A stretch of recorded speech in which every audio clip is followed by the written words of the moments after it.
नमस्कार, स्वागत है आप सबका। आप देख रहे हैं हमारा खास कार्यक्रम देश देशांतर। मैं हूं कवीन सचान।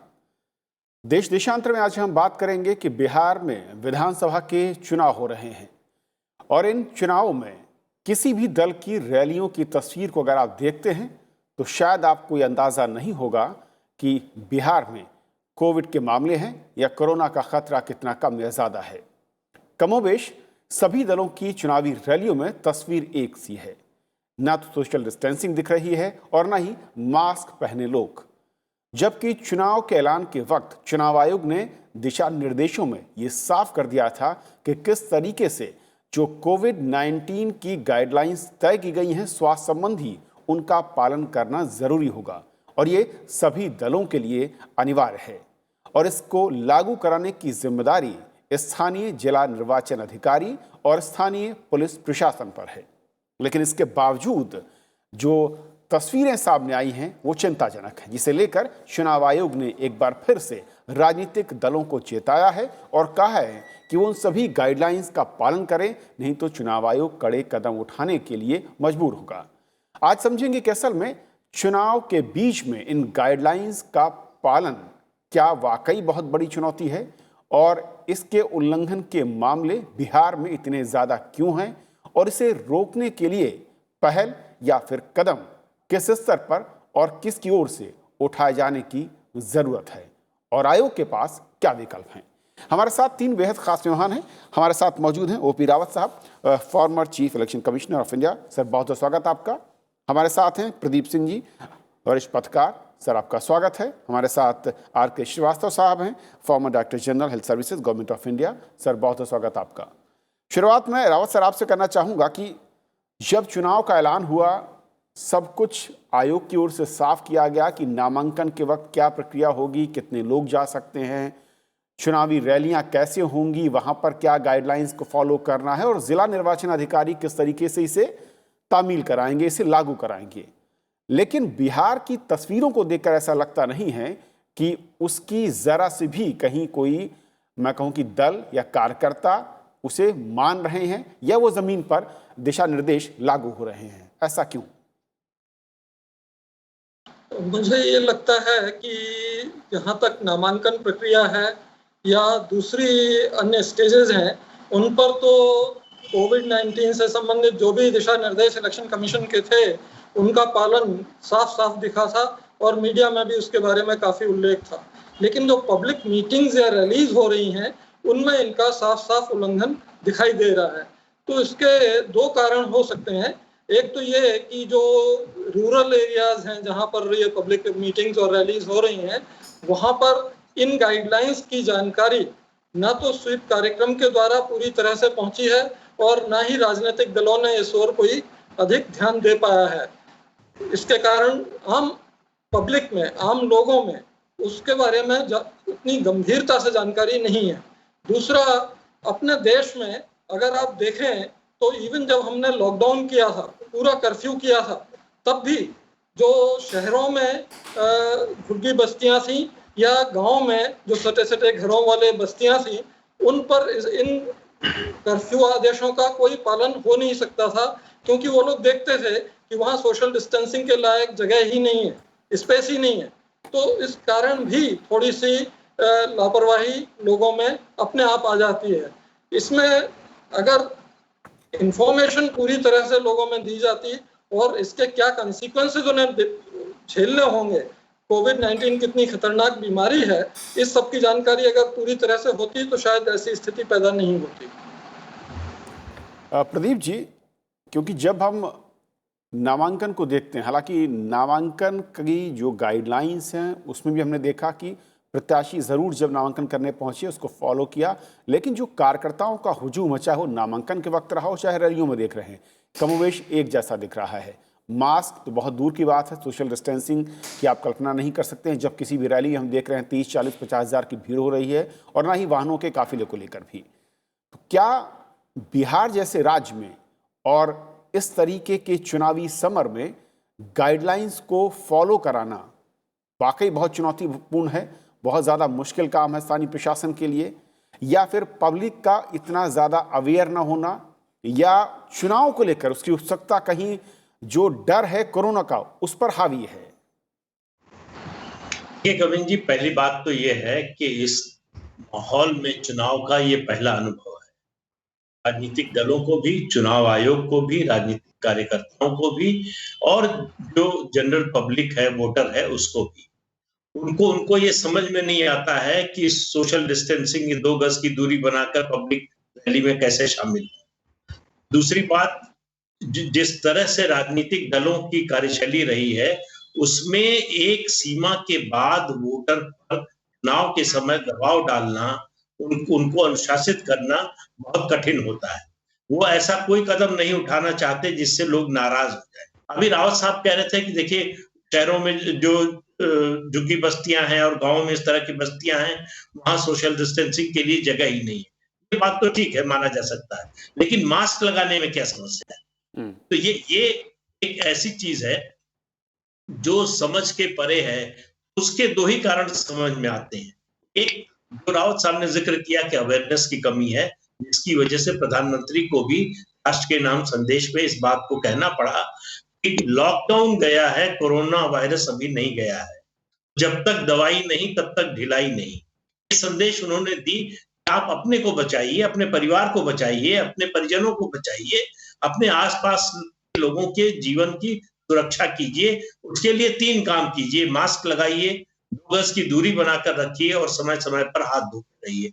तो ये सब बातें प्रधानमंत्री को बार-बार अगर कहनी पड़ रही हैं, उनको ये फीडबैक मिल रहा होगा कि इसमें लापरवाही हो रही है, ढिलाई हो रही है। एक मुद्दा तो ये है। दूसरा, चुनाव के समय इस तरह की रैलियों पर चुनाव आयोग के लिए भी बहुत एक सीमा से ज्यादा रोक लगाना या उसको नियंत्रित करना मुश्किल है। इसमें जब तक वोटर यानी हम आप जैसे लोग, सामान्य लोग, इस बात को नहीं समझेंगे, चुनाव तो आता जाता रहेगा, हमारा जीवन रहेगा तब चुनाव में भाग ले सकेंगे, वोट दे सकेंगे, सरकार बना सकेंगे, सरकार हटा सकेंगे।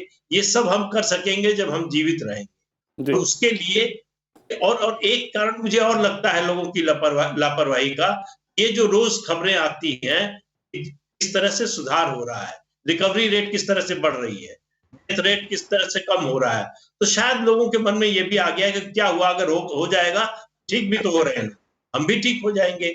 तो ये सब मुद्दे मिलाकर जो है उन्होंने ये परिस्थिति बनाई है। श्रीवास्तव सर, क्योंकि बिहार में अगर मैं हेल्थ इंफ्रास्ट्रक्चर को देखूं और जो कोरोना की इंटेंसिटी दिखती है बिहार के अंदर, वो उन राज्यों में है जो कि सबसे ज़्यादा मैं कहूँ कि संक्रमण का खतरा जिन राज्यों में है। और उसके बीच में जब हम इस तरह की रैलियों की, इस तरह की तस्वीरें देखते हैं जहाँ पर चाहे वो नुक्कड़ रैलियाँ हो रही हों या फिर बड़ी रैलियाँ हो रही हों, भीड़ इस कदर है कि शायद 2 गज छोड़ दीजिए, जगह नहीं है लोगों के खड़े होने की। मास्क, सोशल डिस्टेंसिंग जैसे ये प्रावधान जो है, ऐसा लगता है कि ये हम भूतकाल की बात कर रहे हैं, गुजरे ज़माने की बात कर रहे हैं।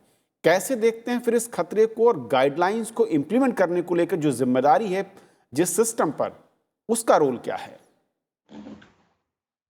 देखिए, पहली चीज तो ये है कि बिहार के अंदर जिस प्रकार से रेस्पॉन्स आई है, जो भी हमने सारे के सारे गाइडलाइन चुनाव आने से पहले निर्धारित किए थे, जिनको लागू करने के लिए कहा गया था, वो अगर रखें सारी रेस्पॉन्स को, तो हम एक एवरेज की श्रेणी में रखेंगे। एक्सीलेंट नहीं कह सकते, वेरी गुड नहीं कह सकते, एवरेज ही कह पाएंगे। अब उस दौरान अगर चुनाव की घोषणा होती है और चुनाव को एक अंतिम चरण तक ले जाया जा सकता है, तो अब आपके पास 28 तारीख को एक मेरे ख्याल से 3 या 4 को है और एक 10 को है। तो समय जो आपके पास है इस समय एक्ट करने का, वो समय रहता गया है काफ़ी कम।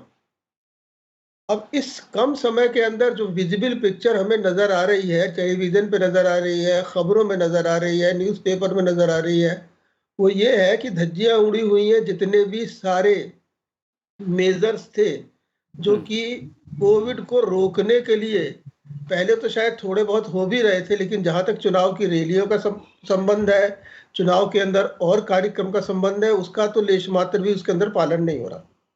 अगर ये वस्तुस्थिति हम अपने दिमाग में रखें from the public health point of view, और हम ये देखें कि बहुत सारे देशों के अंदर विंटर के अंदर एक बड़ी पीक आ रही है, तो मैं एक बहुत बड़े संभावित खतरे की तरफ आपका ध्यान आकर्षित करने की कोशिश कर रहा हूँ।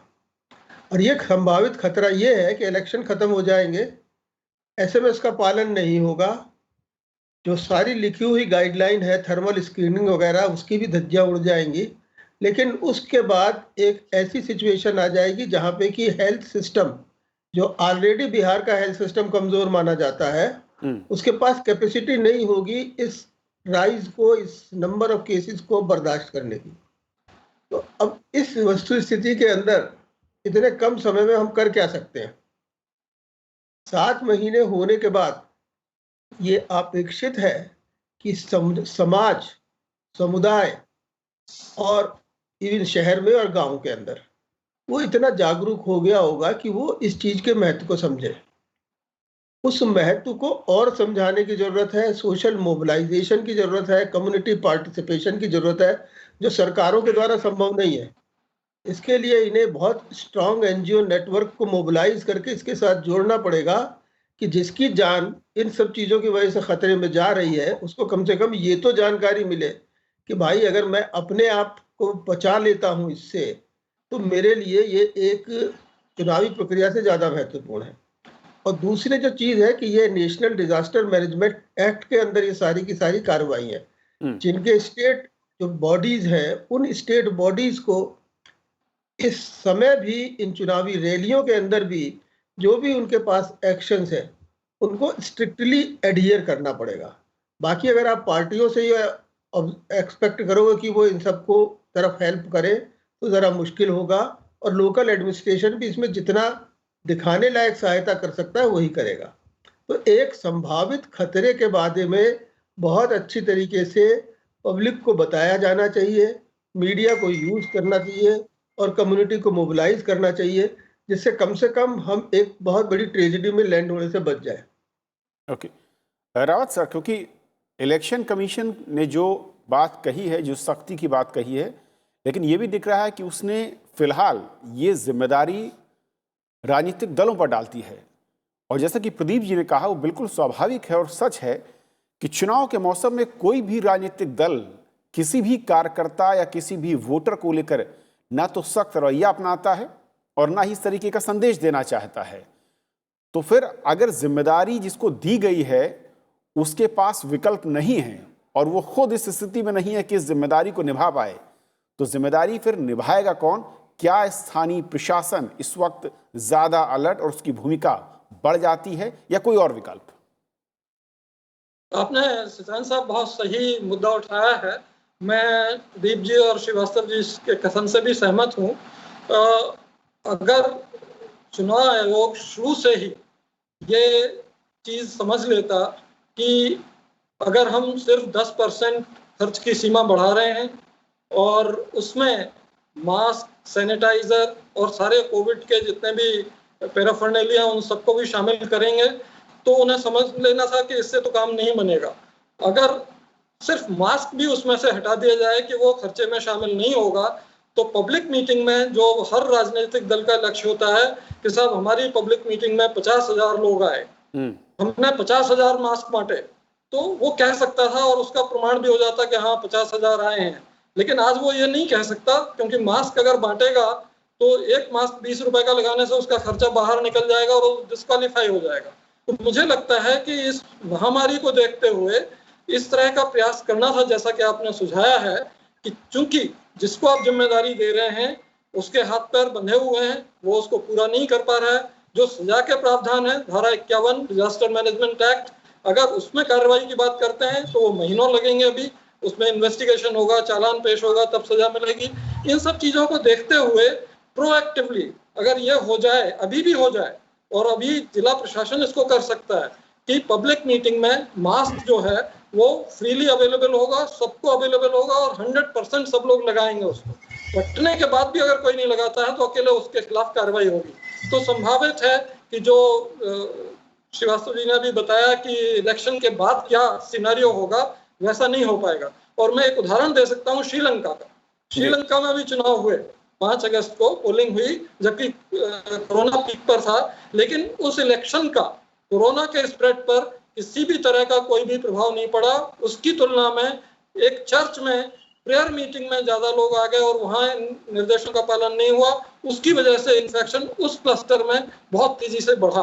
तो ये साफ दिखाता है कि इलेक्शन कैंपेनिंग में लोग डिसिप्लिन रहे और उसका कोई भी संक्रमण फैलने पर प्रभाव नहीं पड़ा, जबकि दूसरी घटनाओं पर या दूसरी सामाजिक इवेंट्स पर पड़ा। ओके प्रदीप जी, क्योंकि मैं गाइडलाइंस को देख रहा था जब चुनाव आयोग ने जारी की, उसकी 3 महत्वपूर्ण जब गाइडलाइन में देखता हूं उसमें साफ लिखा हुआ है कि जिला निर्वाचन अधिकारी सुनिश्चित करेंगे कि रैली स्थल पर सोशल डिस्टेंसिंग का पालन किया जा रहा हो। नोडल हेल्थ ऑफिसर प्रक्रिया सुनिश्चित करेंगे कि वहां पर कोविड-19 की सभी अक्षरशः गाइडलाइंस पालित हो रहा हो और exit, entry, mask, social distancing इसका भी पालन हो। अब अगर ये टीमें काम नहीं कर पा रही हैं किसी भी वजह से, तो क्या इलेक्शन कमीशन के पास इस तरह के विकल्प हो सकते हैं या उसकी तरफ बढ़ना चाहिए? जब हम बात करते हैं कि 2 तरह की रैलियों की बात हुई थी, वर्चुअल और जो नॉर्मल रैली होती है, तो सिर्फ और सिर्फ वर्चुअल रैली की परमिशन देकर और बाकी गैदरिंग जो है, क्या उसको रोकने का विकल्प हो सकता है? देखिए, इलेक्शन कमीशन ने गाइडलाइंस बहुत अच्छी बनाई, उसमें कोई शक नहीं है, लेकिन इसके बारे में नहीं सोचा कि उसको लागू करना कितना व्यवहारिक है। चुनाव की स्थिति में, ऐसे माहौल में उसको किस तरह से लागू किया जाए। और साहब जो बात कह रहे थे चुनाव खर्च की, बहुत अच्छा सुझाव है। अगर सिर्फ इतना 10% बढ़ाने की बजाय ये कर दिया होता चुनाव आयोग ने और सरकार ने, जो फेस मास्क और सैनिटाइजर पर जो खर्च होगा उसको आपके चुनाव खर्च में शामिल नहीं किया जाएगा, शायद उम्मीदवारों के लिए आसान हो जाता। मध्य प्रदेश में बाई इलेक्शन हो रहा है, थोड़ी सी जगहों पर है, सीमित है संख्या, इसलिए शायद मैनेज करना थोड़ा आसान है। बिहार में जो है आम चुनाव हो रहा है विधानसभा का, वहां मुश्किल है। लेकिन इतना तो देखिए, जो श्रीलंका का उदाहरण दिया रावत साहब ने, 2-3 दिन पहले एक वीडियो वायरल हुआ चेन्नई का, साड़ी की दुकान में इस तरह से भीड़ लगी थी जैसे पता नहीं क्या होने वाला है, और कोई मास्क नहीं लगाया, सोशल डिस्टेंसिंग की तो बात ही भूल जाइए। ये एक जिम्मेदारी नागरिक के नाते हमारी भी है। आखिर सरकार, चुनाव आयोग, डिस्ट्रिक्ट एडमिनिस्ट्रेशन, पार्टी सब हमारी जान की चिंता करें, हम ना करें, ये कैसे संभव है? ताली तो दोनों हाथ से बजेगी ना। हम अपनी जान बचाने के लिए तैयार हों, उसके उपाय करने के लिए तैयार हों और एडमिनिस्ट्रेशन का उसमें साथ मिले तो बात बनती है। तो मुश्किल ये है कि जिनके लिए ये सब व्यवस्था की जा रही है वही इसके बारे में या तो अनजान है या लापरवाह है या उनको कोई फिक्र नहीं है कि क्या होगा हमारा। रावत सर, 2 चीजें, क्योंकि एक तो जो गैदरिंग है इसको रोकने का विकल्प क्या आयोग इस तरह के कदम उठा सकता है, उठाने चाहिए? अगर हम देख रहे हैं कि हालात इस वक्त बेकाबू होते दिख रहे हैं और स्थानीय जो जिला निर्वाचन टीमें हैं वो अगर अंकुश नहीं लगा पा रही, जो पाबंदियां हैं उनको अमल में नहीं ला पा रही, और दूसरा ये कि फिर अगर ये नहीं कर पाते हैं तो बचे हुए विकल्प हैं क्या इस वक्त आयोग के सामने? क्या सिर्फ सख्त संदेश पॉलिटिकल पार्टियों तक देना यहां तक सीमित है, इसके आगे कुछ? एक्चुअली भारत निर्वाचन आयोग के पास अधिकारों की कोई सीमा नहीं है। सुप्रीम कोर्ट ने अपनी एक रूलिंग में यह स्पष्ट किया हुआ है कि जहां कानूनी प्रावधान नहीं है वहां इलेक्शन कमीशन जो भी व्यवस्था बनाता है वो कानूनी रूप से सही माना जाएगा। इसलिए ऐसी स्थिति में यदि चुनाव आयोग अभी तय करता है कि जहां पालन नहीं हो पा रहा है वहां इस तरह का या तो रिलैक्सेशन दिया जाए कि मास्क और सैनिटाइजर जो है उसको इलेक्शन खर्चे में ना जोड़ा जाए, तो वो तुरंत असर करेगा और एकदम से आपको चेंज दिखेगा, सब जगह पालन होता दिखेगा। क्योंकि रूरल मासेस के पास मास्क खरीदने के पैसे शायद ही हों। जो गरीब लोग आते हैं पब्लिक मीटिंग अटेंड करने, उनको आपको मालूम होगा कि उनके पास इस तरह के संसाधन नहीं होते, और पहले भी उन्होंने नहीं खरीदा है। मतलब जब कोविड पीक पर था तब भी उन्होंने नहीं खरीदा है।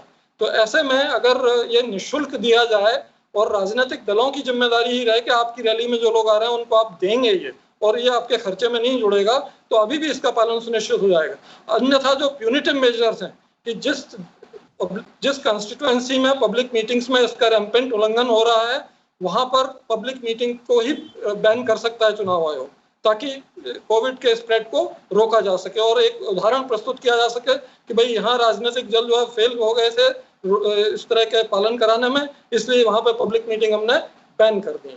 ये भी किया जा सकता है। प्रदीप जी, लेकिन क्या ये जो रावत साहब कह रहे हैं दूसरा विकल्प कि डिस्ट्रिक्ट वाइज अगर रिपोर्ट्स पर बैन करने की बात होती है, उस पर फिर एक बार दल राजनीतिक रोटियां सेकेंगे और दल को आयोग को निशाने पर लेने की कोशिश करेंगे। उससे बेहतर कोई एक ऐसा बेस लाइन हो जिसपे निष्पक्षता दिखे भी और आयोग पर आरोप भी ना लगे। देखिए, उसमें सवाल उठेंगे लेवल फील्ड की। हम उनके नेता की रैली हो जाने दी आपने, उसके बाद बैन कर दिया, हमारे नेता की नहीं होने दे रहे हैं। ये इस तरह के कई जो है व्यवहारिक सवाल उठेंगे। लेकिन मुझे लगता है कि सबसे अच्छा तरीका ये होगा कि आप रैली में आने वालों की संख्या निर्धारित कर दें और 10,000 की रैली का ग्राउंड है तो तय कर दे कि इसमें 4,500 से ज्यादा लोग इस ग्राउंड पर नहीं आएंगे।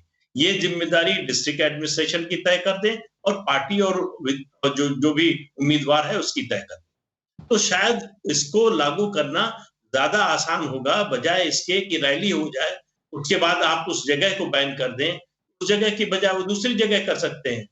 एक चुनाव क्षेत्र जो है विधानसभा का भी काफी बड़ा होता है, उस इलाके की बजाय दूसरे ब्लॉक में कर सकते हैं।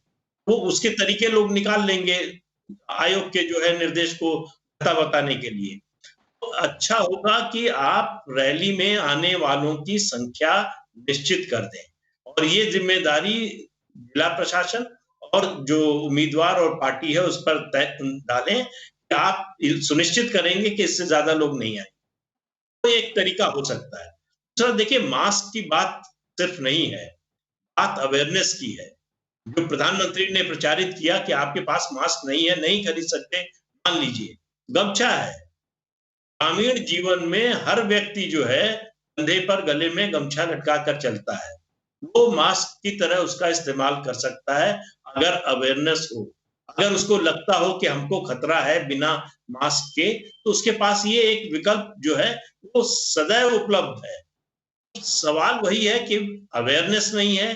दूसरा, जिन्हें लागू करना है, चुनाव आयोग के पास शक्तियां सीमित हैं इस मामले में, ऐसे नहीं है, लेकिन इसको व्यवहारिक रूप से लागू करने के मामले में। दूसरा, राजनीतिक दल जो है वो ऐसा कुछ भी नहीं करेंगे जिससे उनका एक भी मतदाता नाराज हो। जी श्रीवास्तव सर, स्थिति काफी गंभीर है अगर स्वास्थ्य के नजरिए से देखें और उस आगामी खतरे को, अंदेशे को अगर समझें, जैसा कि आपने कहा।